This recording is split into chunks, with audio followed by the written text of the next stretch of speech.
You're tuning into Black and White Sports on YouTube. The no-holds-barred truth on sports. The main event starts. All right, Black and White Sports supporters. Well, you never know what kind of video you're going to do necessarily an hour before you do one. And then you find out something like this has happened. And then you find out something like this is going on, something else over here, both related to the Las Vegas Raiders. And where we're going to start is, of course, Barret Robbins and finding out that the former All-Pro center has died at only 52. Young guy, still a young guy. At 52, you're still, in this day and time, with all the medical advancements, you're still pretty young. My father lived to be 91. So, well before his time, Barret Robbins is gone, and we'll get to that in a second. And the other story I've got is Fernando Mendoza already learning the Raiders' offense. That little nugget got dropped out of nowhere today. The Raiders are already working with Fernando Mendoza, so I think we're pretty locked in on who the number one pick's going to be now. So I'll get to that in a second. Former Raiders center Barret Robbins has died at 52. According to the team, the cause of death was not made known. Robbins' former teammate, Hall of Famer Tim Brown, was the first to deliver the news of Robbins' death in a heartfelt post. Wow. Right down here, quote, "Good evening. It's with great regret that I tell you I just got a call from Marissa Robbins informing me that Raiders All-Pro center Barret Robbins has passed away overnight. Quote, thankfully, he passed peacefully in his sleep." Wow. Wow. Please pray for the girls, his family, and tons of teammates who will be affected by this.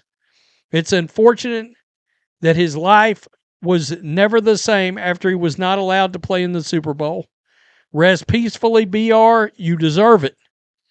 Robbins played 9 seasons for the Silver and Black from 95 to 2003 after he was selected in the second round of the 95 NFL Draft.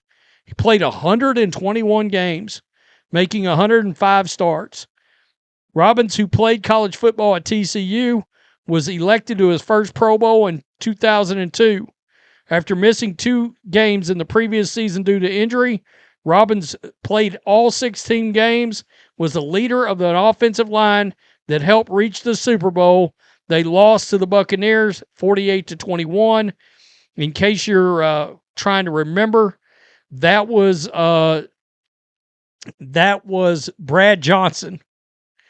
That was the quarterback of Tampa Bay. John Gruden was the coach of the Tampa Bay Buccaneers right after 1 year removed from being with the Raiders, before the second stint with the Raiders. John Gruden was the coach. Rich Gannon was the quarterback for the Raiders. I'm pretty sure Jerry Rice was on that Super Bowl Raiders team. Robbins played 9 games in 2003. His final season with the Raiders, he was released in 2004 for the use of performance-enhancing drugs. Robbins caused concern when he disappeared for nearly 24 hours before the Super Bowl in 2003. His coach, Bill Callahan, said he was incoherent when he returned, unable to play. Robbins later said he hadn't taken his medication for depression and bipolar disorder. Following his NFL career, Robbins was involved in multiple incidents with law enforcement. 2005, he was shot 3 times by police investigating a reported Miami Beach burglary in Florida, pleaded guilty to 5 charges. In 2011, Robbins was sentenced to 5 years in prison for a drug-related probation violation. Released in 2012, was charged with assaulting a woman and her daughter outside a Florida hotel in 2016. Quote, "It's sad to hear of the passing of my center and former teammate, Barret Robbins. Rest in peace, my brother." That was Rich Gannon on Twitter X. Wow. Wow. Man, that guy had some real demons, unfortunately. Rest in peace, Barret Robbins. I think we all remember all the drama that showed up right before that Super Bowl. That story started. I mean, that was the version of viral back then as you could get. It was, where's Barret Robbins? Where's Barret Robbins? Stories started breaking everywhere. ESPN went into full mode, track down mode. It was a unbelievable story for people that are too young to remember it. So, is Fernando Mendoza a lock to be drafted by the Raiders? I just watched this. NFL Network's Daniel Jeremiah on Friday. The Raiders haven't made up their mind on Mendoza. They've already had him learning his playbook. Quote, Fernando Mendoza is working with Brian Griese right now, and it's not so much they are working on footwork. They're installing the Raiders' offense, Jeremiah said on the Pat McAfee show. Quote, he's full steam ahead, Jeremiah continued. This is the same thing that happened with Joe Burrow, where you can use this time to really try and learn a lot of the core verbiage and concepts along with an offense. I'd be shocked, stunned, astonished. If he is not the first overall pick, I don't see that going any other direction. I think we can put all the Ty Simpson, as if there were no Ty Simpson rumors of him going overall. There was people that said he was that Ty's better than Mendoza, and for 8 games last year, yeah, his tape was better.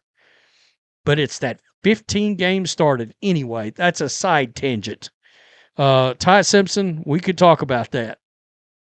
Mendoza is Jeremiah's top graded player in the 2026 draft. Last month he shared what he believes is Mendoza's best attribute. His best attribute that he has, to be honest with you, is his toughness. I think if you go through and look at all these great quarterbacks over the years, I've always harped on being poised, a big part of it, the Hall of Famers. I did a study a long time ago. You see all different sizes. You see different arm strength. You see different athleticism.